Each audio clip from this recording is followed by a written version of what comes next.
have enough books at my house for everybody. Well, yeah. We're all like those people in Fahrenheit 451, the movie that are running around. I memorize the books. Right.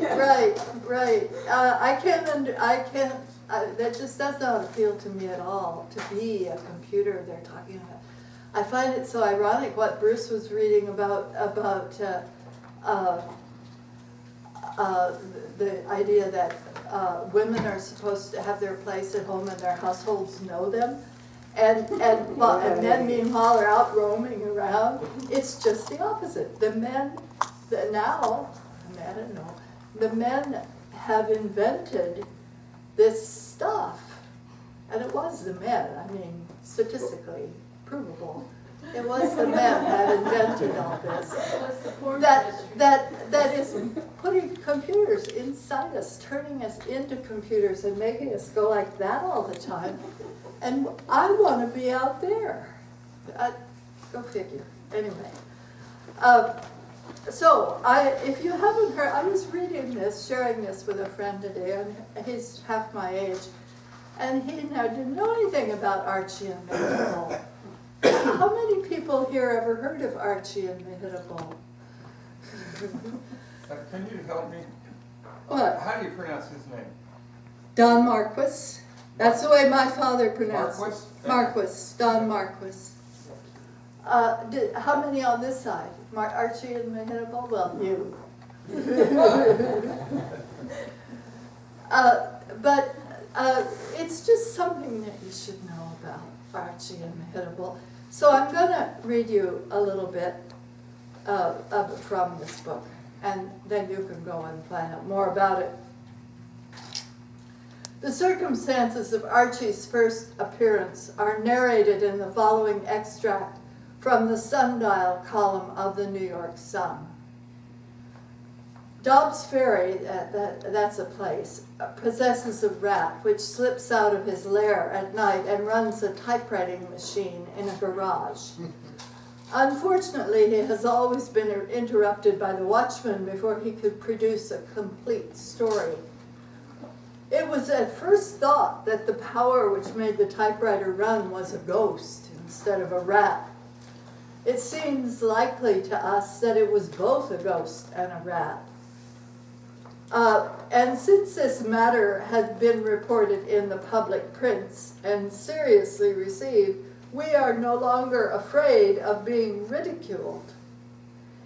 And we do not mind making a statement of something that happened to our own typewriter only a couple of weeks ago.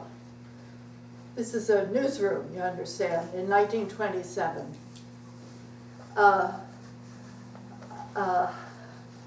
I think it's funny that they say they're no longer afraid of being ridiculed after something has been seriously received in the public print. Compare that with what goes on right now, I mean, please. Anyway, we came into our room earlier than usual in the morning and discovered a gigantic cockroach jumping about upon the keys. He did not see us, and we watched him. He would climb painfully upon the framework of the machine and cast himself with all his force upon a key, head downward, and his weight and the impact of the blow were just sufficient to operate the machine one slow letter after another. This is a cockroach, mind you. He could not work the capital letters, and he had a great deal of difficulty operating the mechanism that shifts the paper so that a fresh line may be started. We never saw a cockroach work so hard or perspire so freely in all our lives before. And after about an hour of this frightfully difficult literary labor, he fell to the floor exhausted. And we saw him creep feebly into a nest of the poems which are always there in profusion. Congratulating ourselves that we had left a sheet of paper in the machine the night before so that all this work had not been in vain, we made an examination, and this is what we found. Expression is the need of my soul. I was once a vers libre bard, but I died, and my soul went into the body of a cockroach. It has given me a new outlook upon life. I see things from the underside now. Thank you for the apple peelings in the waste paper basket. But your paste is getting so stale I can't eat it. There is a cat here called Mehitable. I wish you would have removed. She nearly ate me the other night. Why don't she catch rats? That is what she is supposed to be for. There is a rat here she should get without delay. Most of these rats here are just rats, but this rat is like me. He has a human soul in him. He used to be a poet himself. Night after night I have written poetry for you on your typewriter, and this big brute of a rat who used to be a poet comes out of his hole when it is done and reads it and sniffs at it. He is jealous of my poetry. He used to make fun of it when we were both human. He was a punk poet himself. And after he has read it, he sneers, and then he eats it. So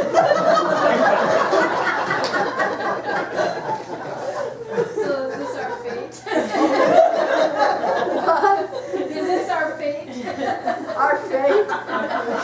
Okay, there's just one, there's just so much in here that is just so delicious. And it's got little pictures too. Yeah, pictures. By Don Marquis. But there's this one little verse from the second one, which is called Mehitable was once Cleopatra, which is pretty darn interesting. Actually, it's not all that long. Maybe I'll read it. It's just two steps. He talks to the person, Archie talks to the person reading, who discovers the presumed journalist that's making all this happen.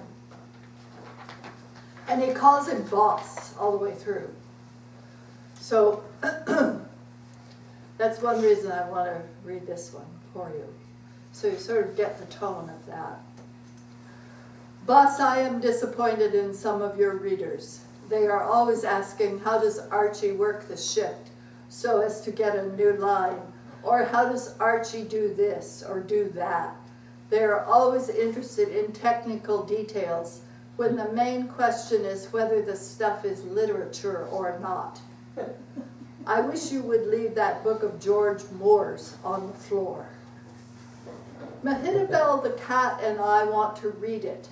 I have discovered that Mehitable, a soul, formerly inhabited a human also. At least that is what Mehitable is claiming these days. It may be she got jealous of my prestige.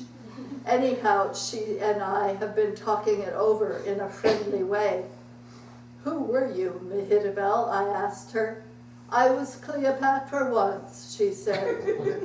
Well, I said, I suppose you lived in a palace. You bet, she said. And what lovely fish dinners we used to have, and licked her chops. Mehitable would sell her soul for a plate of fish any day. I told her, I thought you were going to say you were the favorite wife of the Emperor Valerian. He was some catnip, eh, Mehitable? But she did not get me. Archie. He signed it.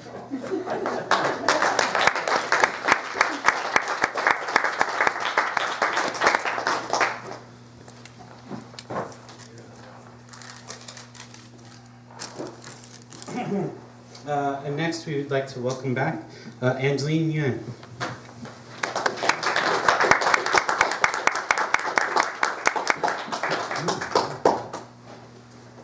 Hello. Can everyone hear me all right? Yep. Okay, great. Because I have a bit of a cold, that awful cold that we're all talking about, but I'm getting a lot better, so that's good. So, as you might remember, I haven't been here in a long time because I was going back to school. But I like to read one poem of my own and one from someone else. And so I'll start with one that I wrote that is a work in process and therefore does not have a name yet. Millions have heard the terrible news. Those who should be are, have been made were. That is what they have become, words without connotation. Many, missing, countless, victims, unknown, dead. Frequent tragedies reported by generic voices have soothed us with water from Lethe, washing the humanity from the information. Many mothers taken from the arms of children who will only remember the echo of her laugh or the way her lips framed the shape of her smile.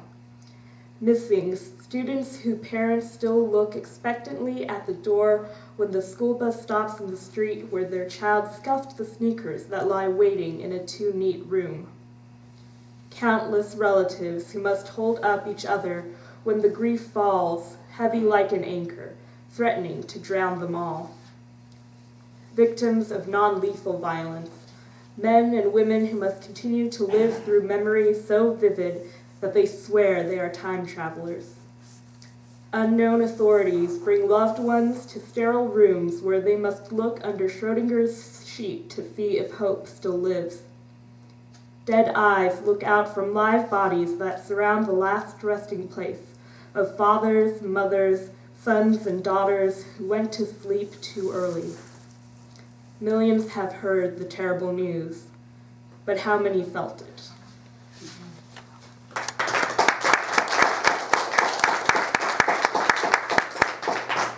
And so, as I mentioned, I'm going back to school at Gonzaga, and I am majoring in Spanish.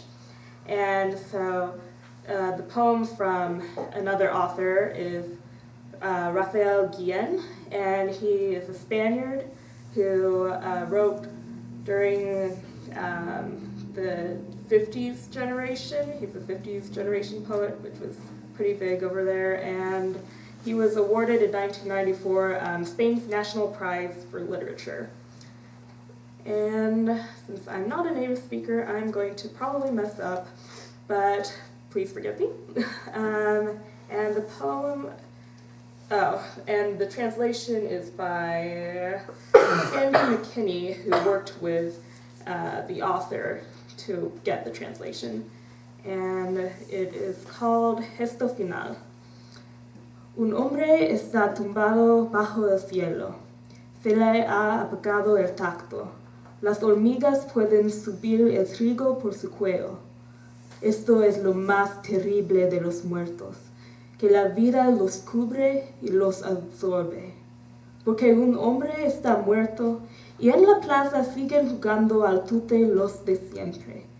Y se espera que grane la cosecha y hay barcos en los puertos preparados para zarpar al despuntar el alba.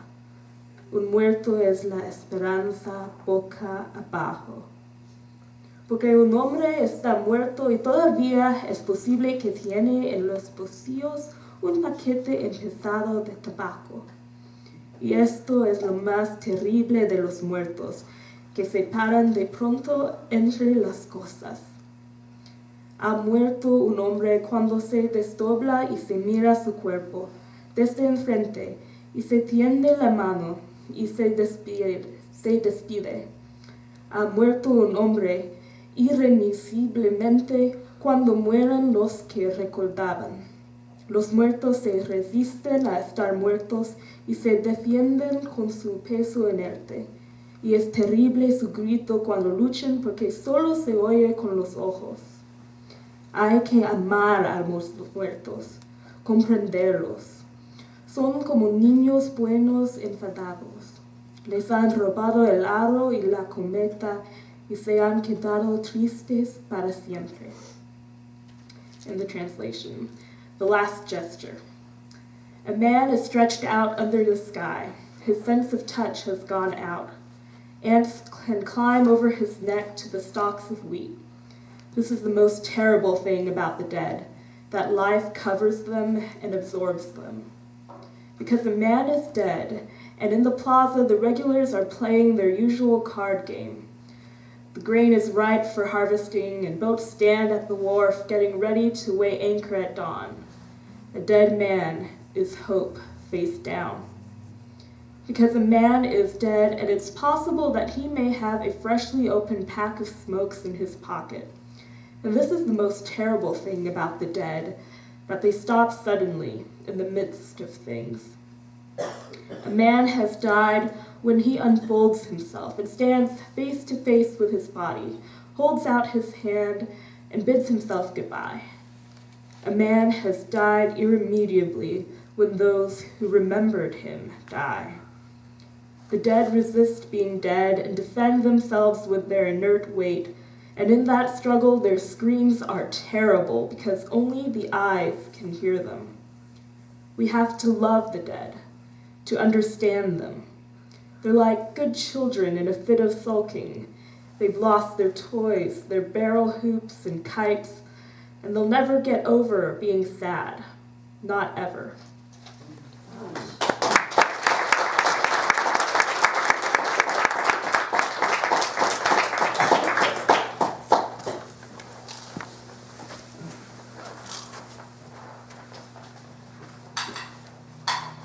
Thank you very much.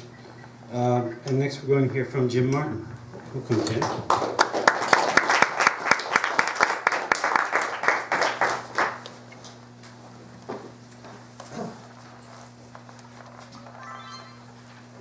I've been looking at this thing all night. If I take it in my hand, I'll sing a song. Sing a song. I'll sing a line. When the shark bites with its teeth, dear.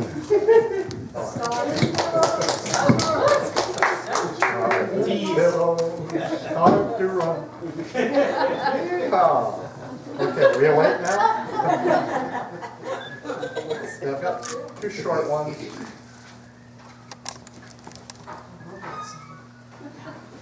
This one has no title.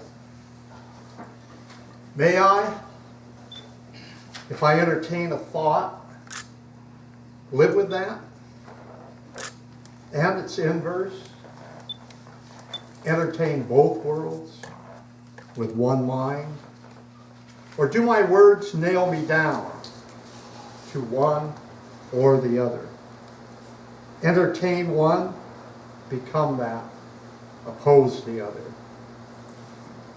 Or might I expand my thought, ponder both in all their detail, sift and sort, then with my own mind, decide what I think for now.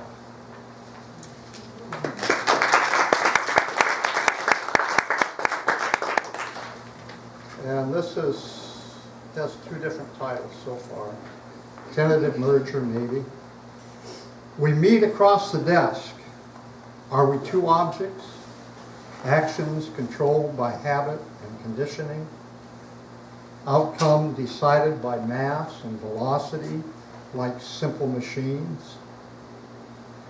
Might we be in our bodies, minds, souls, two worlds, not physical rocky orbs, but cultures, two spheres of experience, thought, belief, interacting at our outer orbits, tentative merger, searching for shared spaces, quiet rooms for negotiation, understanding.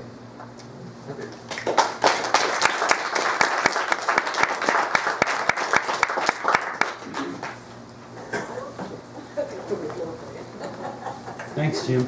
There are a couple of other books that we have over there that I want to mention from people who are part of the community as well. Dan Nelson, who's the person who started the series that Joyce now hosts at Paper Tiger. There's some books from him over there, and also one copy left of Tony's book, Wind Wing, which includes the poem that she read here tonight. about the crows. So if you dig that poem, it's in that book. And our next reader is, as was mentioned earlier, going to be the featured reader later this month, January 27th, at Barnes & Noble Vancouver, and there's also an open mic as part of that reading. Please welcome Doug Westberg.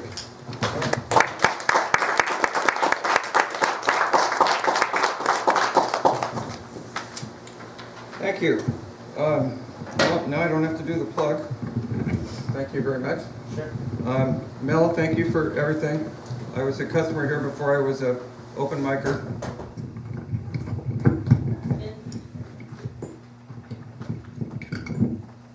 And I discovered Ghost Town Poetry via a poster on the window out here.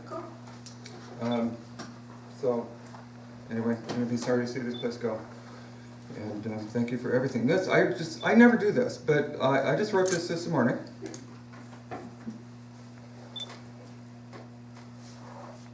Like an electron, for which you can pinpoint the location or the speed, but never both, if you would find yourself, you must stop time. Be still. Be still for a moment. If a moment is too long to remain still, slice it in half. If a half a moment is too long, slice it in half again. You will discover the truth that nothing and no one is ever really still. To find stillness, you must slice time in half again, and again, and again, until you reach Planck time. It's named after the physicist Max Planck. Planck time, the smallest amount of time it is possible to conceive. Planck time is the time it takes for the smallest, fastest particle to move the shortest distance that can be defined. Cut that in half again,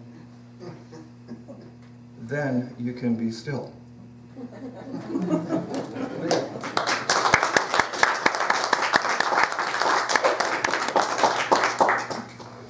Staying with the theme of the quantum world, this is called Keeping It Together.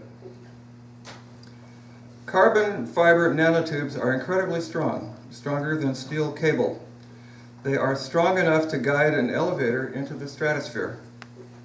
The reason is that the carbon molecules are organized in a crystalline structure.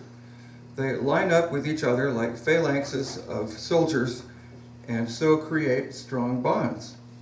Graphite, too, is simply carbon. The graphite in a poet's pencil is soft and crumbly, like charcoal. The molecules in graphite are disorganized, in disarray, piled up willy-nilly. They don't bond well with the other molecules. That's why pencil leads break, and poets with them.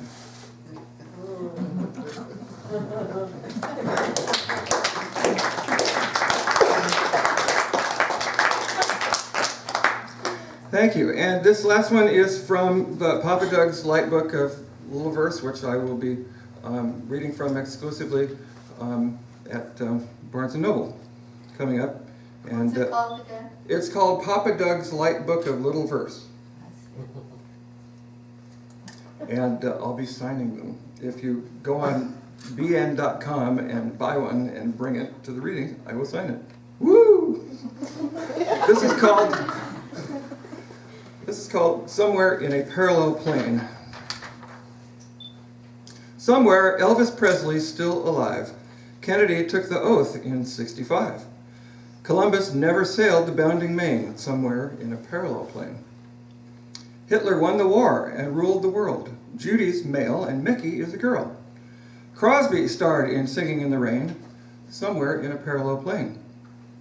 In this life, all my plans go awry. Bad luck beats down everything I try. Am I master of my own domain, somewhere in a parallel plane?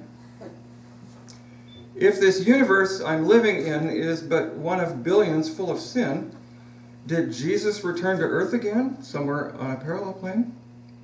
What's it say about my DNA if my hair is thin and mostly gray when I sport a gorgeous auburn mane, somewhere in a parallel plane. If I were a genius in my time, left a legacy for all mankind, what good is it if I'm half insane somewhere in a parallel plane? If I do everything that I ought, would I live a righteous life for naught? If I'm nothing but a cause for shame somewhere in a parallel plane? Why not be a scoundrel and a thief? Why not live a life of disbelief if my alter ego is a saint somewhere in a parallel plane?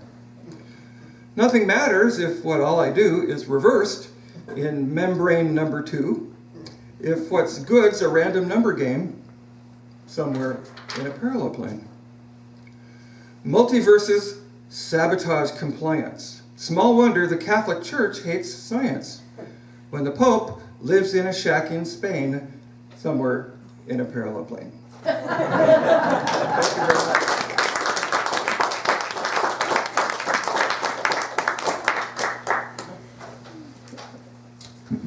Our next ghost town poet has left Vancouver, and so we appreciate that he drove back from parts unknown to be here with us again tonight. And there are 2 chapbooks, I think really fantastic chapbooks from this writer here at the store that you can take home with you tonight. Please say hello once again to Rob Gurley. Welcome back, Rob.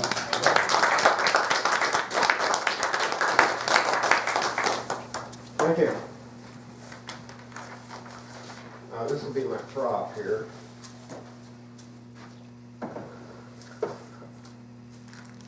I don't know the big word. I think M told us the big word. Let me write it up. Another part. That one, yeah.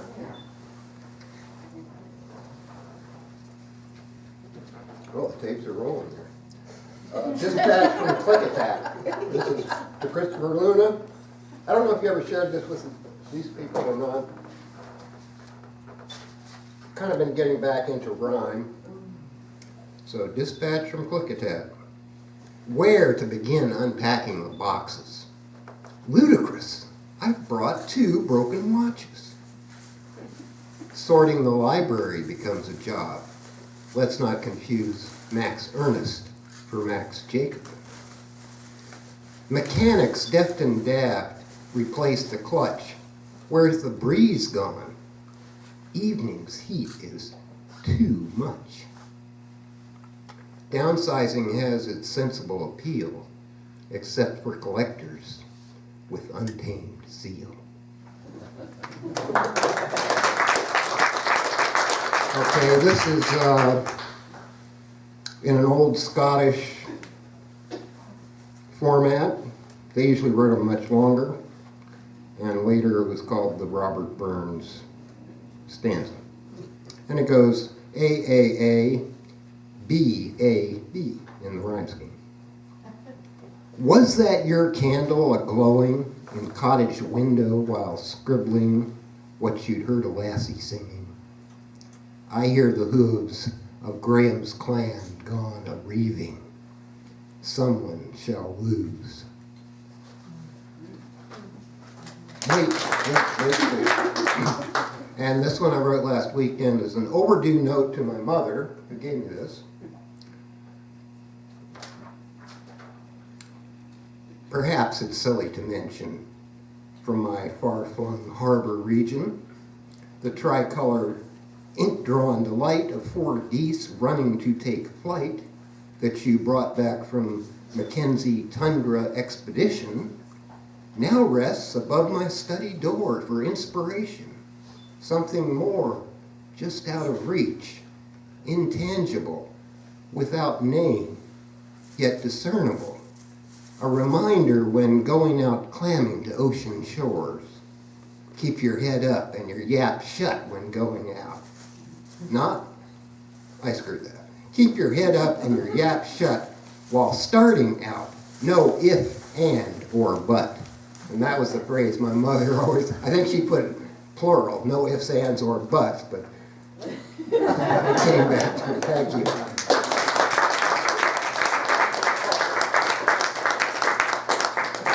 You want to get a good look at I that? don't see it, yeah. She got that when she went to Canada, where she grew up, and it was a native, committed suicide, Benjamin Chichi, but very simple, and yet I find so much inspiration in the curves of it. Thank you, Rob. Thank you for the opportunity. Thank you. And we'll just give these away.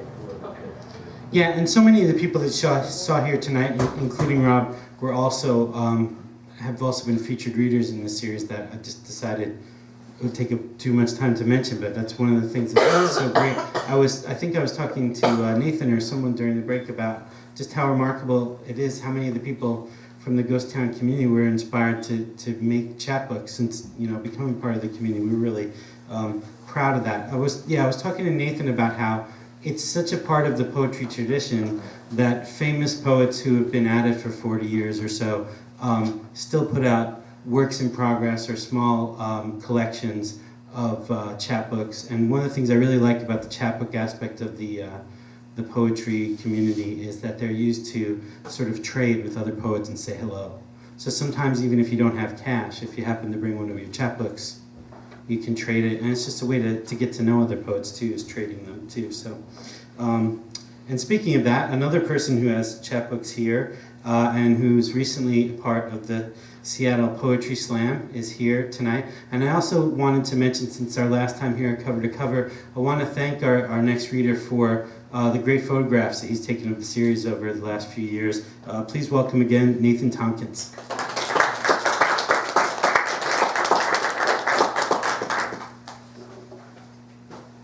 I'm kind of really sad that this place is closing.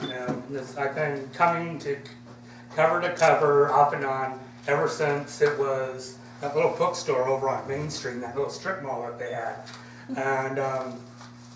And this place has seen me grow so much from an okay writer to a little slightly more than okay writer. And and I wasn't getting any features, wasn't getting anything published, and ever since I started coming here, I started making friends, first with Chris and Tony, who told me to start coming, after I met them at a party at the Brick House one year, and so I started showing up. And then I started meeting other people and all you wonderful folks, and this was the last poem I wrote for 2014. New Year's Eve, I didn't have anything else to do, so I wrote one last poem for 2014, then a new one for 2015, accompanied with a six-pack of beer. But anyway, I've been so damn busy, I haven't had a chance to revise it any, so it's still kind of raw.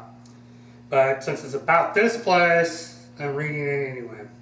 If you like it, great. If you don't, who fucking cares? That's the spirit. When a bookstore opens, seeds fertilize inside fresh brains, furrowed, plowed, harvested. Open a cover, take a trip through time, page turns back, the years board the sailing ship, listen to Ahab scream his orders as you hunt that white whale. Turn the pages, ink branded with memories, air raid sirens, German bombers, blitzkrieg, step through the old wardrobe. Feel the snow grind beneath your feet, drink oolong tea with a fawn.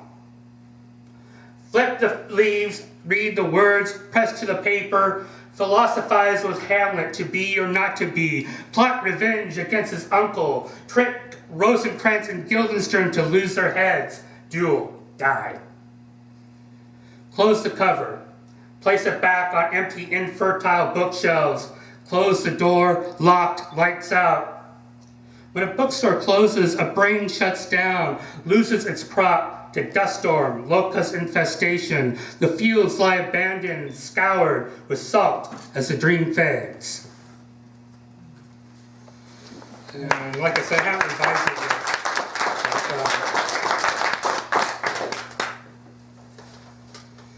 Anyway, like you said, the other day I just came back from Seattle yesterday. I was featuring at the Seattle Poetry Slam, and I can tell you it's pretty interesting to be actually being paid to do this.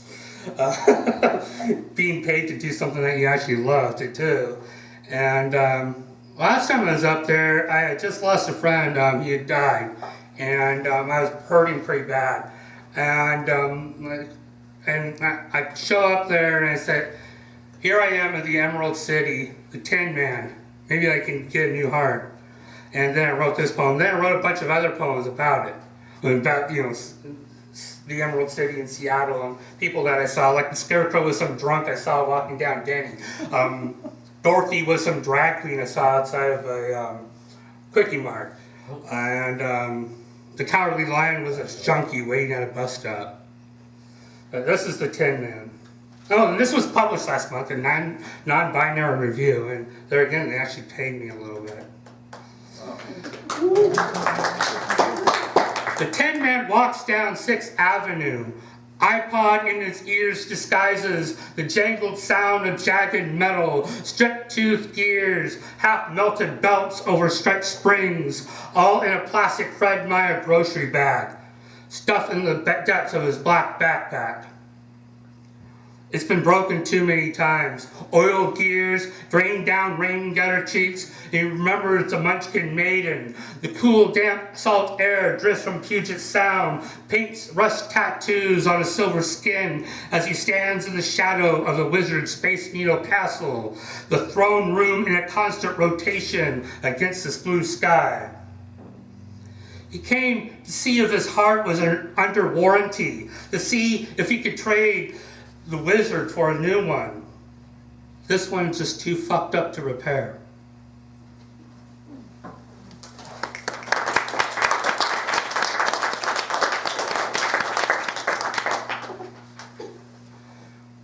I was talking with Carol earlier, and I don't see her now, but anyway, about Jack McCarthy, and how I talked with him about him with people that he knew, like Tara Hardy and Derek Brown of Right Bloody Press, and with his work about addictions and such. And so I brought another one. My family has a lot of addicted people. I had a lot of friends some friends who died, been in prison, whatever, for addictions. And this one's about a cousin of mine. The events here took place probably 3 or 4 years ago. It's called Ricky. He had light brown curls, dimples, so deep they captured unmarried girls if they did not watch their footing. He played football, clutched that oblong pigskin ball as he ran down the field. Mud clung to his cleats. Sometimes they flung out behind him as he pounded his legs to the dirt to reach those white goalposts.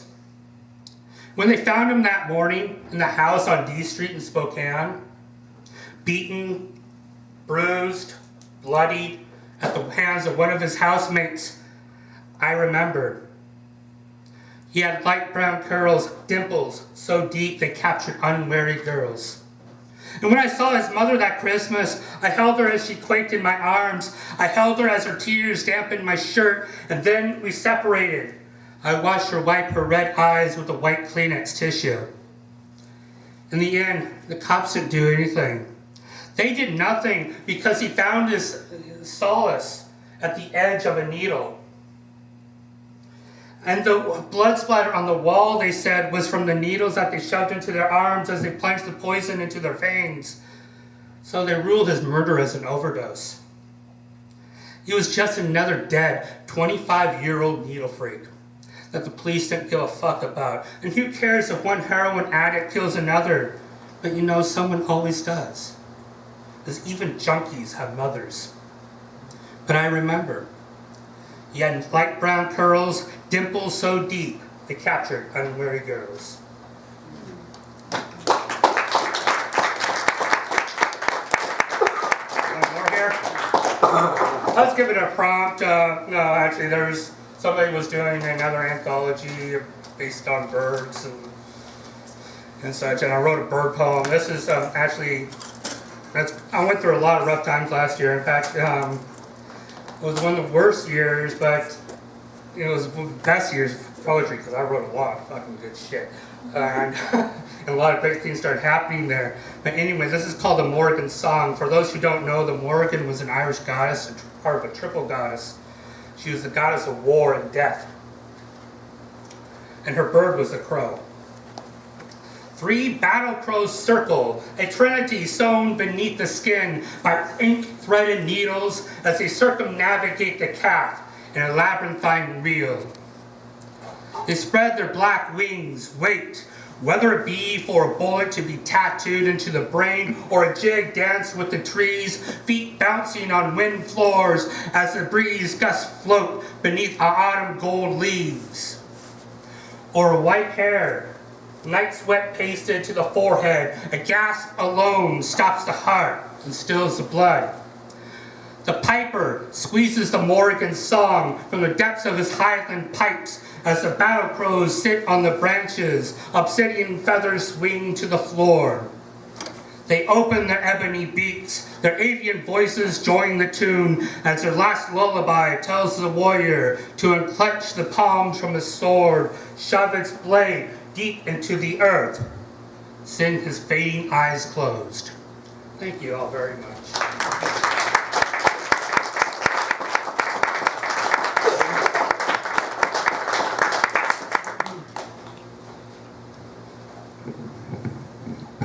Yeah, I wonder sometimes. I talked to both Nathan and Mel about this a little bit. I've also been, unemployed, and found myself with a lot more time on my hands and very little money. And I think it's all about what you do with that time. And sometimes when we have a little more money, the things that we have to do to make a little bit more money make it harder to write. So sometimes that's the good thing that can come out of a really difficult situation. We have another writer now who has been coming since before the series had a name and only had a slogan. And we're glad that he's back in our area again and coming to share stuff with us. David Nelson.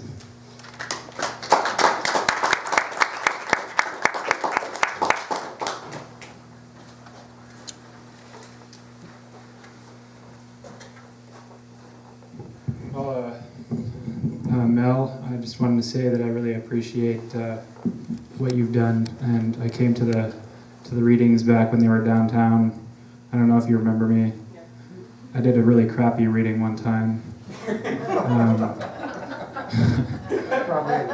Anyway, so as thanks, I'm going to read to you the entirety of the Leaves of Grass, the deathbed edition. No, actually. Oh, I'm actually gonna recite another Spanish poem, which I didn't really expect that you would recite a Spanish. I didn't think that you'd be here. But so this is a Sleepless City, Brooklyn Bridge Nocturne by Lorca, which I know Chris likes this poem, and I'm probably gonna screw up. I'm also not a fluent Spanish speaker, so. That's part of the poem. Yeah.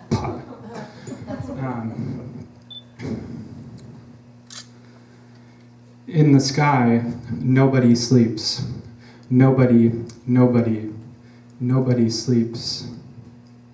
Moon babies sniff and prowl around the shacks. Live iguanas will come to pinch the people who don't dream. And the one who flees broken-hearted will encounter on street corners the incredible crocodile lying beneath the soft protest of the stars. In the world, nobody sleeps. Nobody sleeps. There is a corpse in a graveyard far away who is complaining for 3 years because he has a dry countryside in his knee. And the boy that they buried this morning cried so much that they had to call the dogs to shut him up. Life is no dream. Look out, look out, look out. We fall downstairs to eat damp earth, or climb to the edge of the snow with a chorus of dead dahlias. But there is no forgetting nor dreaming. Raw flesh, kisses tie up mouths in a vat, in a mat of fresh veins. And the ones who ache will ache ceaselessly. And the ones who fear death will carry it on their shoulders. One day the horses will live in the bars, and furious ants will attack the yellow skies that huddle in the eyes of cattle. Another day we will see the dead butterflies, the resurrection of the dead butterflies. And while still walking through a landscape of gray sponges and silent boats, we will see our rings shine and roses spout from our tongues.